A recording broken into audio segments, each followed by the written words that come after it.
Assalamualaikum warahmatullahi wabarakatuh.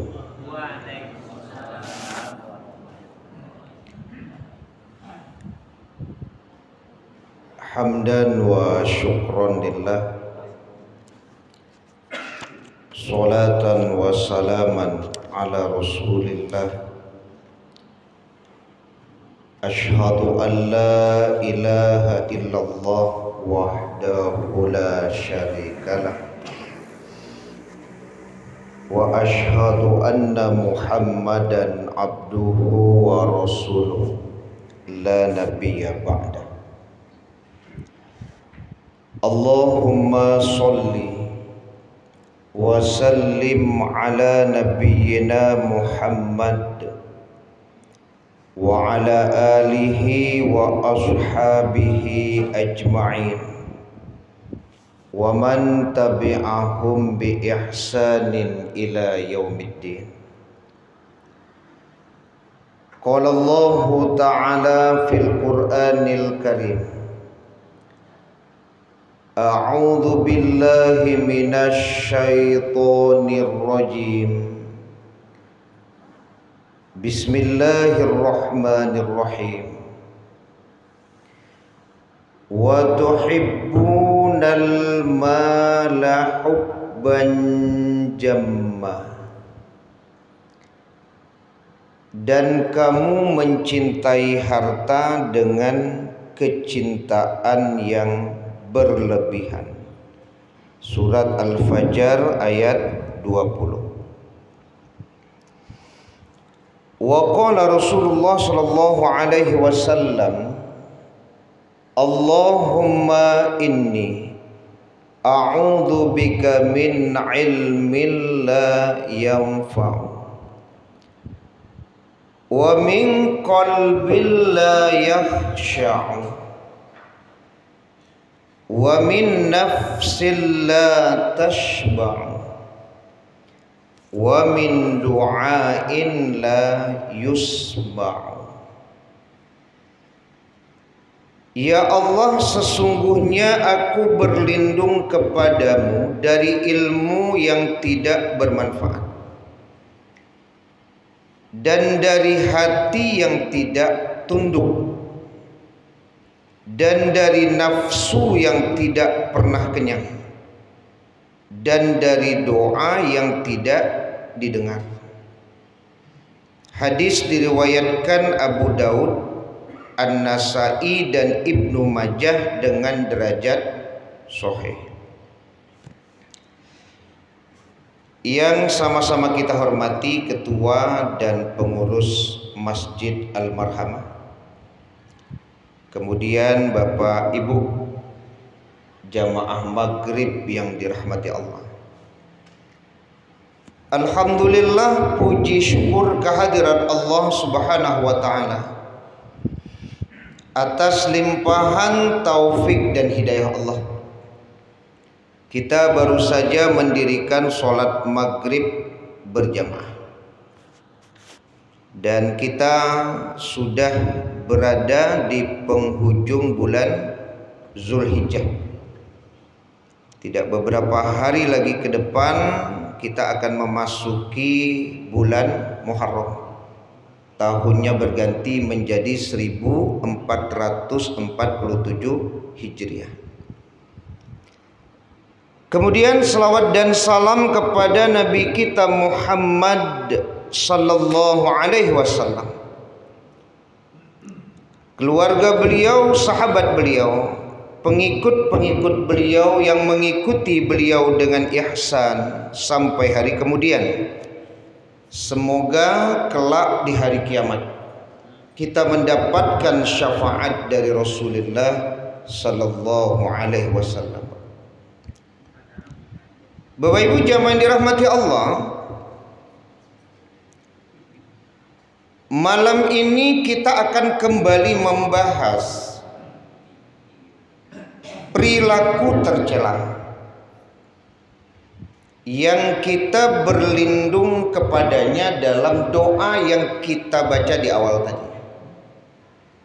Semoga Bapak Ibu mengamalkan doa tersebut, yaitu wa min nafsin la tashba'u, yaitu dari nafsu yang tidak pernah kenyang.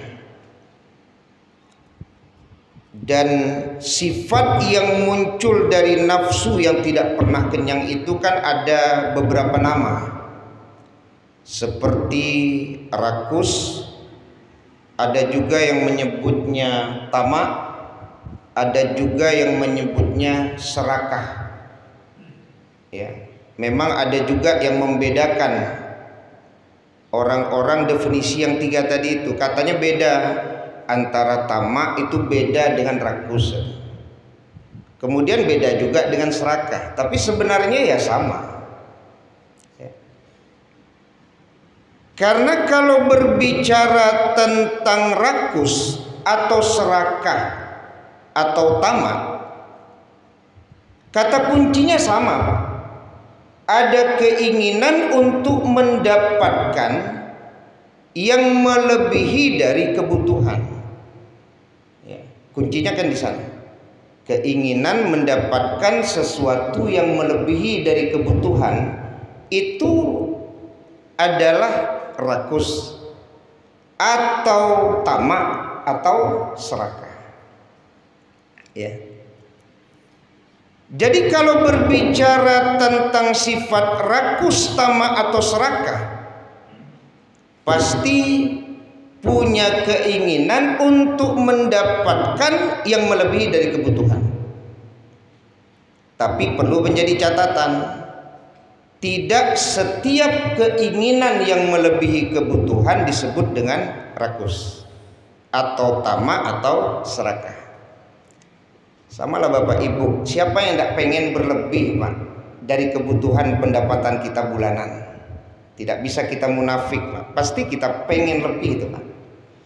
Ya, apakah Bapak sebagai pedagang, ya Bapak Ibu sebagai pekerja, ya pabrik ataupun karyawan, itu tidak munafik kita Bapak Ibu. Pasti kita punya keinginan terhadap sesuatu yang melebihi kebutuhan. Karena nanti ujungnya kan bermacam-macam Bapak Ibu. Kalau balabih bisa menabung Pak, bisa untuk simpanan masa depan. Kalau berlebih bisa untuk anak-anak besok ketika sudah besar mau kuliah dimanapun, bisa dengan yang berlebih, ya kan? Nah, jadi Bapak Ibu jamaah yang dirahmati Allah Subhanahu wa taala, ya. Jadi yang namanya rakus, serakah atau tamak, ada keinginan mendapatkan sesuatu yang melebihi kebutuhan. Tapi tidak setiap keinginan terhadap sesuatu yang melebihi kebutuhan itu disebut dengan tamak, rakus atau serakah. Kalau Bapak Ibu ikut penataran contoh, itu biasanya sambanya kan ditakar tuh. Mungkin ada Bapak Ibu ikut penataran. Acok kawan-kawan nan belakangan makan tuh Pak, tidak dapet sambal. Tuh acok kejadian Pak. Itu gara-gara apa kira-kira menurut Bapak? Gara-gara serakah Pak. Kalau bakso awak canguk. Karena sambal itu sebenarnya sudah ditakar oleh panitia tuh Pak. Contohlah acara pelatihan lah namanya, penataran itu kan panitia tahu Pak. Peserta 40 orang. Biasanya Bapak Ibu kalau peserta 40, sambal itu tidak puluh tuh Pak. Biasanya pasti di labian. Lain di labian Pak, kurang dulu. Jadi baralah kawan yang pertama ku ambil sambal Pak, sampai-sampai kawan belakangan tidak dapet sambal Pak. Aduh. Ande. Itu acok kejadian Pak. Kadang kuah sudah dapet. Kadang lado sudah dapet. Kenapa? Kalau itu kan bisa disebut serakah itu Pak. Serakah tuh. Ya. Anggota karena dulu di pesantren Pak, ya bertakar Pak. Awal-awal tidak ditakar, kawan dan belakangan aco tidak dapet. Akhirnya dia piket Pak, dikasih piket. Nah, jadi ada piket yang memang standby dia di tempat sambal. Kalau nasi Pak ambil lah, barakat 7. Kalau nasi tidak ada dibatasi Pak. Itu pengalaman di pesantren Bapak Ibu punya pengalaman yang lain kan. Sayu apa itu tidak dibatasi loh, berambil lah. Tapi kalau samba apa ayo tuh dibatasi itu. Umpamanya dendeng ya sasai kan itu kan, ayam sasai. Model itu kalau di pesantren Pak.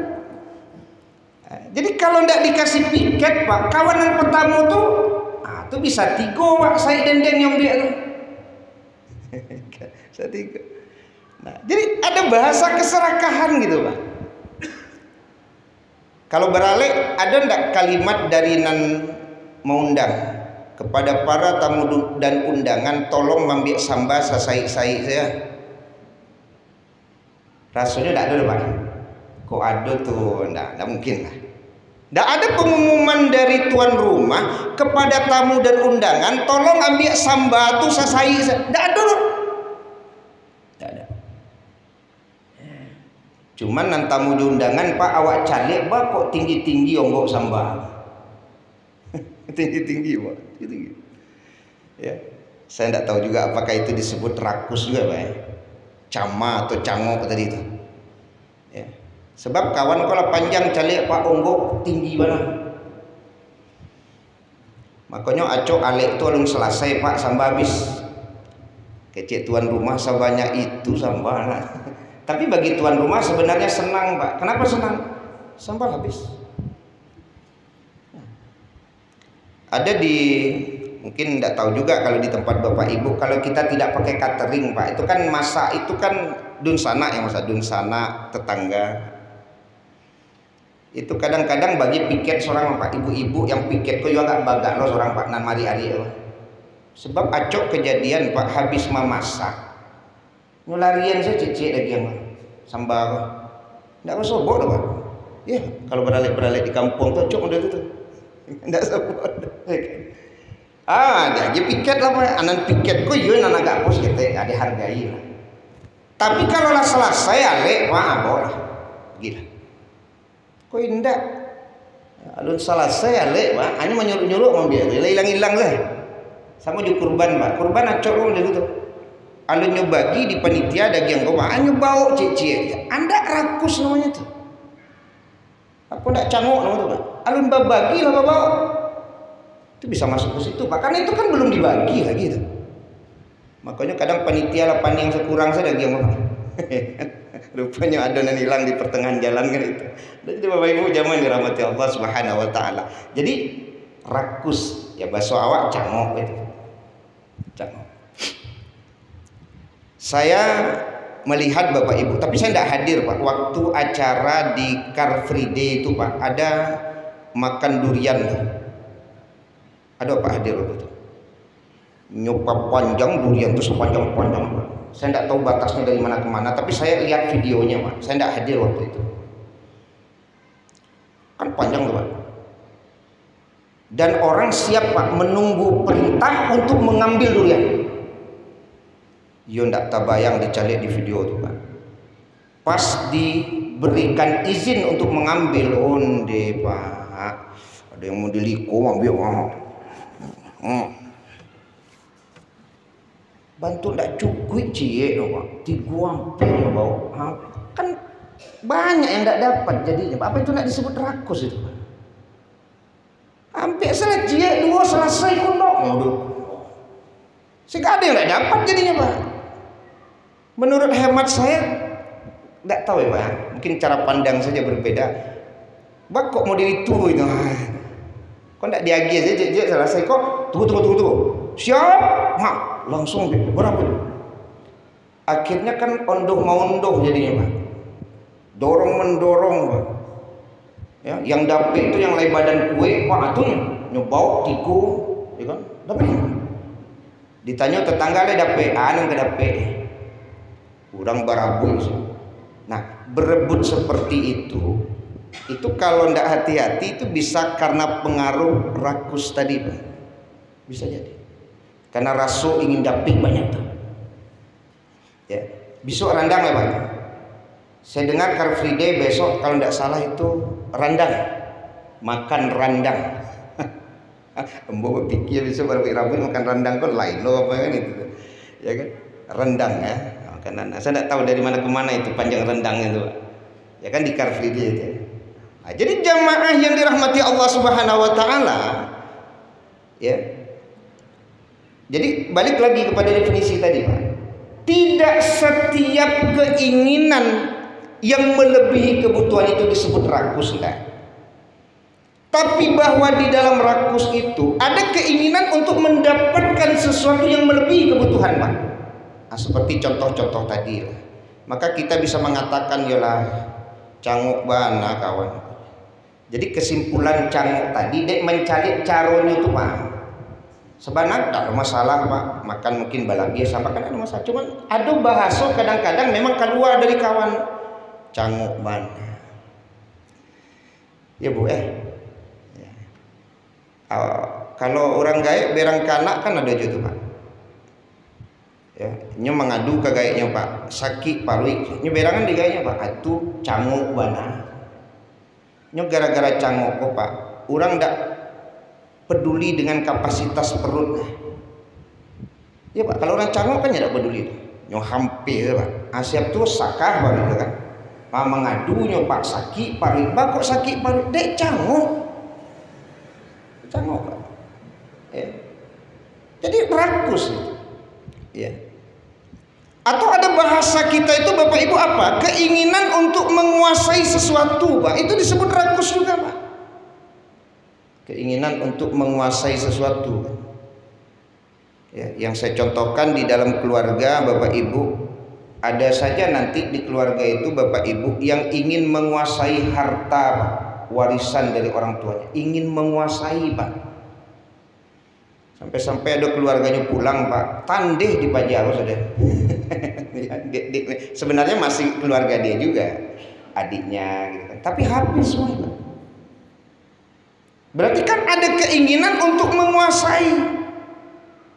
Padahal di dalamnya itu ada hak orang, Pak, ada hak adiknya, ada hak kakaknya. Tapi tidak terbayang oleh kita Bapak Ibu, kalau orang tua kita meninggal, Pak, ada harta warisan, kemudian salah satu anggota keluarga kita tuh, Pak, ada yang ingin menguasai, Pak.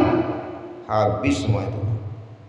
Itu bukan cerita sinetron saja tuh, Pak. Memang banyak kenyataan seperti itu, Pak. Ada seseorang, Pak, yang rakus di keluarga itu, Pak. Nah, coba lah. Yo ndak kadape bagian yang lain, Pak, habis dinyo. Itu rakus, Pak. Ya. Karena ada keinginan menguasai. Kalau bahasa kerennya apa, Pak? Memonopoli. Negara ini kalau banyak yang memonopoli, Pak, banyak yang rakus, Pak, habis. Ya. Rakus, tidak cukup ini, Pak. Kadang-kadang kan memang kekuasaan itu membuat sifat rakus itu bisa ada, Pak. Contoh sederhana umpamanya ini di dunia pendidikan, Pak. Tahu bana nyokap prodi, ini contoh sederhana. Mudah-mudahan tidak ada. Tahu bana nyokap prodi, Pak. Harusnya kan membagi bimbingan kan sama banyak, nih contoh. Rupanya dek nyokap prodi, Pak, kainyo saya bimbingan betul. Bagian kemarin seketek nyombi sudah. Cek kawan. Cangok bana, dinyo sudah. Jadi cangok rakus itu bukan hanya masalah yang kita bahas tadi. Ya. Ketika membagi itu ternyata tidak sesuai dengan kadarnya, Pak, nyotumpuk saja kayaknya, maka kan ada bahasa, Pak. Ya kan, jelas cangok, dinyo saja sudah. Nyata bayang, Pak, kalau dapet banyak membimbing itu banyak lebih dimasuk. Nah, ini contoh saja. Berarti kan di mana-mana sifat rakus itu bisa ada, gitu. Di mana-mana, Pak. Sampai saya bilang begini ke teman-teman, kalau di kalangan pendakwah, Pak, jadi orang tuh jangan rakus. Agi juga ke kawan jadwal-jadwal ceramah. Poin enggak, badan cie jadwalnya buat 3, Pak, enggak rakus. Badannya cie, Pak. Untuk tahun besok, Pak, Ramadan, bisa dia satu malam tuh 3 jadwal dibikin, Pak. Ini contoh. Apa enggak rakus, Pak? Gara-gara ini enggak dapet, kawan. Pertanyaan, bisa ndaknya semalam tuh Pak doci badan tibo ke 3 masa itu? Saya yakin nggak bisa. Tapi kenapa dia ambil itu? Kok nyambil 3 jadwal masaji? Kok ada masaji, ada musola. Kalau memang tujuannya bagus, nggak masalah, Pak. Beko nanti goa kan itu. Kau bagian ke kader awak, kau bagian ke kader awak, kau ambucie. Itu bagus juga nih. Kau indak masajid kau pak gak kadang seketek kau mah daripada masajid dan kau aku agen salah kawan. Aku masajid kau dibandingkan musola kau jauh kok. Musola kau kirim salah kawan. Itu bisa rakus kan? Itu disebut rakus tadi itu. Ya. Jadi Bapak Ibu jamaah dirahmati Allah ada rakus. Tapi kemarin ada pertanyaan Pak. Seorang anak yang tinggal di masjid. Ya. Saya ditawari oleh masjid yang lain Ustadz lebih dari yang saya dapatkan di masjid ini. Kalau saya penuhi itu Ustadz apa saya disebut rakus? Lain lo pertanyaan. Jadi di masjid itu lah dapat. Cuman ada tawaran dari masjid lain Ustadz yang menggiurkan tawarannya Ustadz. Gadang fasilitas. Lalu dia bertanya apa itu disebut rakus? Saya katakan tidak bisa itu disebut rakus. Karena kan manusiawi punya keinginan untuk dapat lebih Pak. Selama unsur-unsur rakus itu tidak ada di dalamnya, di mana letak rakusnya Pak? Yang pokoknya satu masjid Pak memberikan fasilitas A. Satu masjid bisa memberikan fasilitas A ditambah B Pak. Ya tentu dia pasti ingin fasilitas yang lebih baik Pak. Cuman jangan melanggar, jangan hilang malam saya. Kadang ada anak-anak awak di masjid, Pak itu hilang malam saya Pak. Pagi tak nampak lah. Harusnya kan pai tampak muko, datang tampak muko kan pai tampak punggung. Kok indah, kadang-kadang hilang ya Pak. Jadi kecek jamaah balik hilang dia. Ya tidak sesuai yang dia gitu ya kecek-kecek bukan begitu. Tapi sebenarnya kan banyak faktor ya, bukan itu saja Bapak Ibu. Artinya begini Bapak Ibu. Kita tidak menafikan keinginan melebihi yang kita butuhkan. Makanya dari awal kita bahas, tidak setiap keinginan untuk memenuhi yang melebihi kebutuhan itu disebut rakus enggak. Tapi boleh jadi memang ada faktor-faktor yang kemudian membuat itu disebut dengan rakus. Iya Pak. Bisa jadi begitu. Ya. Makanya jamaah yang dirahmati Allah tadi sudah kita bahas di awal kan. Bahwa rakus itu adalah sifat atau perilaku yang menunjukkan keinginan berlebihan terhadap sesuatu, baik makanan, harta atau kesenangan duniawi. Itu masuk ke rakus. Ya, tidak terbayangkan oleh kita Bapak Ibu kalau ada rakus ya. Taniayo kawan. Ya. Makanya di doa tadi kan di awal apa itu Pak? Wa min ilmin la yanfa'u, kan aku berlindung ya Allah dari ilmu yang tidak bermanfaat. Nomor satu itu ilmu Pak. Karena kata ulama dari cara makan seseorang Pak, dari cara minum seseorang itu ketahuan ilmunya itu. Makom itu kan dari situ. Hal sederhana yang sering dibahas oleh asatidz kita. Minum berdiri itu kan tidak berbicara dosa deh Pak. Enggak. Siapa yang mengatakan minum berdiri berdosa? Enggak, kata ulama enggak. Ya. Karena masalah minum, duduk atau berdiri itu masalah keutamaan kata ulama. Keutamaan Pak. Yang ada memang mengatakan makruh ya, tapi mengatakan berdosa tidak Pak. Cuman kata ulama dari cara minum seseorang akan tahu ilmu orang itu sampai di mana. Coba bayangkan Pak, minum sampai tagak Pak. Agak cek kawan, ya sampai di situ ilmu baru ini. Ya, ini bukan masalah dosa Bapak Ibu, tapi masalah makom seseorang. Sama juga makan tadi Pak, makan bacapak Pak. Panjang tidak kawan. Apakah berdosa makan sambil bacapak? Tidak berdosa loh Pak. Cuman tahu orang memang sampai disitulah kadar ilmu orang tadi itu, sehingga makanku yang bacapak tadangan ya. Ya bahasanya aku ndak malu gitu kan. Ya makan tadi cek bonggok Pak. Bonggok kadang-kadang tinggi Pak, panjang cedek kawan Pak. Kok lapa tentu yo lapa Pak, tapi dibagi dua lah, makan seketek beko tambah lo balik. Sero mencaliaknya ku indak. Sekali ambil langsung bonggok. Lapa rumah aja. Lapa memang lapa Pak, tapi cara mambil Pak. Jadi kata ulama ada hal-hal yang dia tidak dinilai dosa Pak, tapi dia dinilai kemuliaan. Cara makan, cara berbicara, cara minum itu menunjukkan kemuliaan, Pak. Ya, menunjukkan kemuliaan. Jadi kalau orang-orang yang punya sifat rakus tadi, dia nggak peduli, Pak. Ya, yang membedakan kan di situ, Bapak Ibu, kan ilmu tadi itu. Makanya di awal tadi memang wa min ilmin la yanfa'u, karena pengaruh ilmu itu sangat besar terhadap sifat rakus seseorang, Pak. Sangat besar. Karena pengaruh ilmu tadi itu. Ya. Kalau enggak tuh sama saja kita dengan binatang kan. Laulal ilm lakana nas kal bahaim. Kalau bukan karena ilmu, Pak, manusia itu sama dengan binatang. Sama, Pak. Kalau tidak ada ilmu. Jadi yang membedakan itu memang ilmu, Pak. Lihatlah bagaimana guru-guru kita, Pak, para asatidz kita, cara minum mereka, makan mereka, nah, ada berlebihan. Awak serasa takwi. Padahal beko habis makan, Pak, masih bisa juga tangguh, tapi ada rasa takwi. Kan rakus itu di situ, rasa takwi. Beko kalau kilonya kurang, Pak, enggak ada tangguh. Padahal masih banyak lagi. Tapi rasa takut itu yang membuat kemudian, Pak, adab kita itu rusak gitu. Mambi bonggok itu rasa takwi, Pak. Kok beko enggak bisa bertangguh, padahal Allah makan bana, Pak, masih banyak juga siswa. Nah, begitu rakus. Ya, karena memang rasa kurang tuh. Ya. Nah, jadi jangan dirahmati Allah Subhanahu wa taala, ya. Nah, yang kedua, kalau berbicara rakus itu ketika seseorang memenuhi kebutuhannya, ya, tapi dari jalan yang salah. Nah, itu juga membedakan antara rakus dan tidak rakus.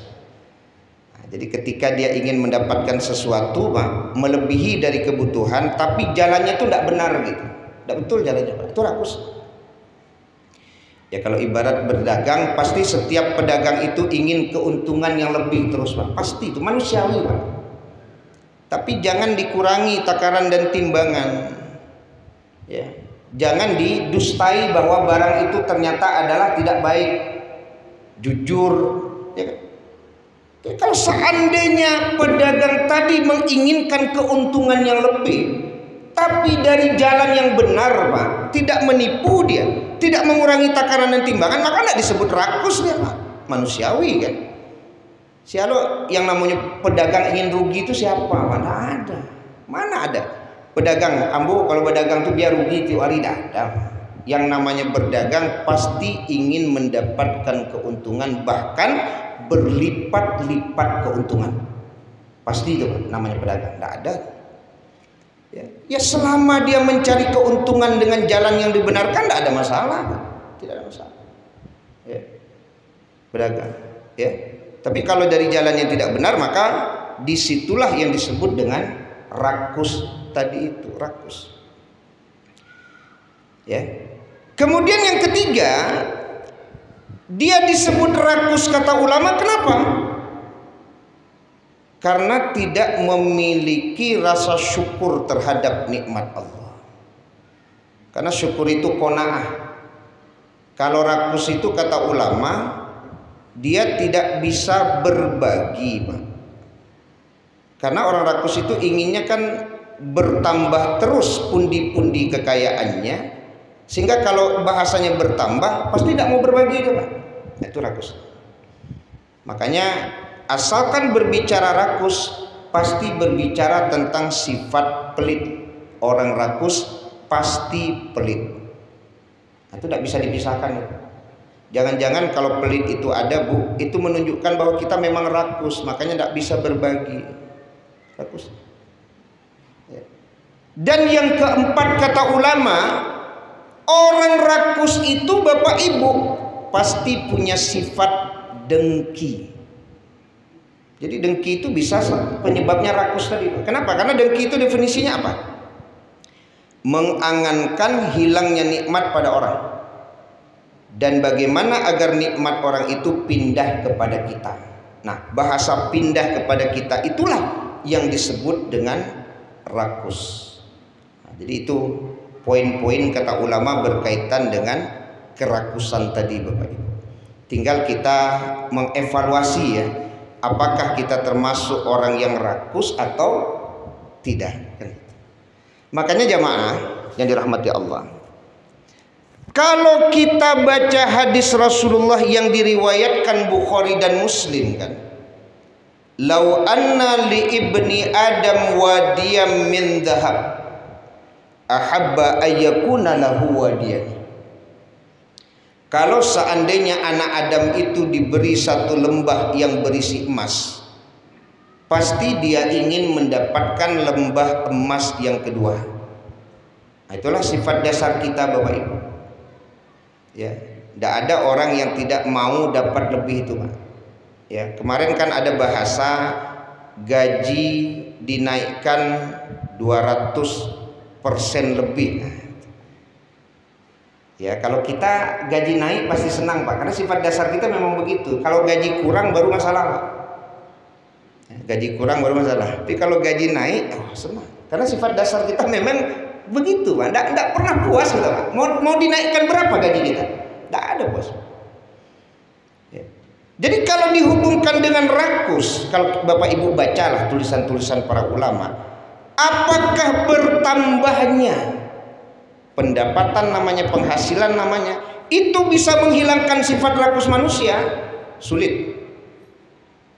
Karena sifat dasar manusia itu ingin dapat lebih. Ya. Tapi memang begini Bapak Ibu, kalau gaji bertambah, kesejahteraan kan naik Pak. Apakah ada jaminan kesejahteraan naik, tidak lagi mencuri, tidak lagi korupsi Pak, tidak lagi menipu? Karena yang terlihat oleh kita Pak, makin banyak gajinya kok makin banyak yang menipu gitu. Ya bahasa kita lah, contoh kasus-kasus korupsi lah. Kenapa kok yang korupsi itu bukan orang miskin ya? Malahan ketika dibaca tuh kok yang penghasilannya sudah besar gitu ya. Sampai kan ada komentar dari masyarakat, lasa gadang itu gaji aja deh. Nah, kan itu kan bahasa di tengah masyarakat. Artinya lasa gadang itu penghasilan Pak. Ayo ambil itu. Maka dengan bertambahnya penghasilan Pak, dengan bertambahnya gaji, itu tidak serta-merta bisa mengendalikan sifat rakus manusia Pak. Belum tentu Pak. Enggak. Ya. Tapi kalau di hadis tadi kan penutupnya itu, walayyamla'u fahu illat turab, dan tidak ada yang mampu menghentikan mereka kecuali tanah yang menyumpal ke dalam mulutnya. Kalau pendapat ulama, yang bisa mengendalikan sifat rakus kita itu Bapak Ibu adalah mengingat mati. Jadi kalau mengingat mati Bapak Ibu, itu mampu mengendalikan sifat rakus Pak. Dia menghilangkan tidak bisa, tapi mengendalikan bisa. Ya bagaimana tidak akan terkendali Pak? Awak ambil contoh hak udawa, hak unyawa Pak. Ya, apa ndak takut nanti dibawa mati itu? Ya kan? Kita bertanggung jawab terhadap apa yang kita ambil. Bahkan dulu pernah saya sampaikan kepada Bapak Ibu kan, kisah Nabi Isa menghidupkan seseorang yang 70 tahun diazab di alam barzah gara-gara hanya kayu kecil yang diambilnya punya orang untuk mencukil Pak, sisa makanan yang ada di giginya. Baralah harga pancukil gigi itu Pak, kopi ya kata itu. Tapi gara-gara itu Bapak Ibu 70 tahun lamanya Pak, ya, mendapatkan siksa dari Allah di alam barzah. Kalau orang rakus Pak, tidak seketik itu tuh Pak, banyak Pak. Kira-kira kan begitu kan. Ada rasa takut dia, rasa takut. Ya. Atau bahkan sebaliknya Pak, bahwa kalau dia mengingat mati, saya mencari harta, harta ini tidak akan saya bawa mati. Jadi bahasa tidak akan saya bawa mati membuat rakus terhadap harta itu bisa dikendalikannya Pak, karena tidak akan dibawa mati gitu. Ya. Ada satu lagi pendapat yang mengatakan wala yamla'u fahu illa turab, yang bisa mengendalikan sifat rakus itu adalah aturan Pak. Saya tidak tahu juga kalau di Korea Utara kabarnya Pak, kalau korupsi ya dalam jumlah ya kan ada batasannya itu ditembak mati gitu ya. Kalau bahasa ditembak mati kan berpikir kawanku kan mambiak piti itu Pak. Kok ketahuan ampun habis semua aja. Ada rasa takut, Pak. Ada negara-negara kalau korupsi itu, Pak, dalam jumlah sekian lah, kan ada apa itu? Dipancung, Pak. Wih, dipancung, ayo ndak ke kayu tanti lah aja. Daripada dipancung, bisa liya aja. Ada rasa takut. Saya melihat di IG Bapak Ibu, saya tidak tahu siapa yang bikin itu, Pak, video singkat tentang kondisi negeri kita hari ini. Salah satunya apa? Ya, apa Bapak tidak takut korupsi di penjara 5 tahun? Oh, tidak apa-apa. Keluar dari penjara, rumah saya masih mewah, harta saya masih banyak. 5 tahun itu sebentar. Itu dibuatnya, Pak. Dan boleh jadi memang seperti itu kejadiannya, Pak. Tidak ada rasa takut, sehingga orang untuk korupsi, untuk maling, untuk mengambil itu tidak ada rasa takut. Sifat rakus itu tidak bisa dikendalikannya, Pak, karena aturan mainnya tidak jelas gitu. Nah, itu salah satu yang ada di IG. Mudah-mudahan ini ya di pemerintahan sekarang kan sudah mulai agak tegas gitu.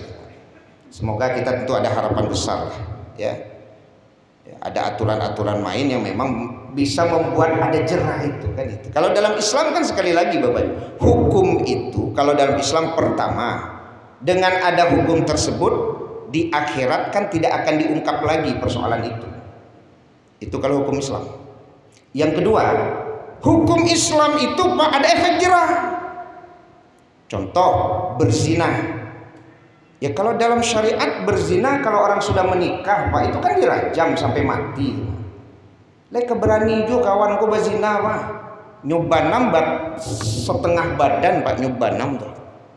Asalkan ada nanti Pak nyambil batu nyampuk apa lo. Model itu ada juga berzina tuh. Abah pikir berkali-kali berzina. Ya ada efek jerah Pak. Anak-anak muda kita umpamanya dia berzina Pak, padahal dia belum menikah, kan dicambuk Pak, 100 kali cambuk kan, ya kan? Disaksikan oleh khalayak ramai, diasingkan selama 2 tahun, ada efek jerah Pak, efek jerah. Ya. Mencuri atau korupsi dipotong tangan Pak, ada efek jerah. Membunuh ada kisos Pak, sehingga dibunuh juga, 1 nyawa dengan 1 nyawa, ada efek jerah. Ya. Itulah hukum. Jadi bahasa walam yamla'u fahu illa turab itu menunjukkan bahwa yang namanya rakus itu bisa dikendalikan pertama dengan mengingat mati, dan yang kedua bisa dengan aturan yang keras supaya orang tidak lagi memiliki sifat rakus berlebihan tadi. Artinya dia mampu mengendalikan. Baik Bapak Ibu, demikian kajian kita pada malam hari ini. Jadi sekali lagi doa yang kita baca tadi pertama dari ilmu mempengaruhi hati, ya, dari hati mempengaruhi nafsu, dari nafsu nanti penutupnya kan doa Pak. Artinya begini, kalau nafsu tidak bisa dikendalikan maka doa kita bisa tidak didengar oleh Allah.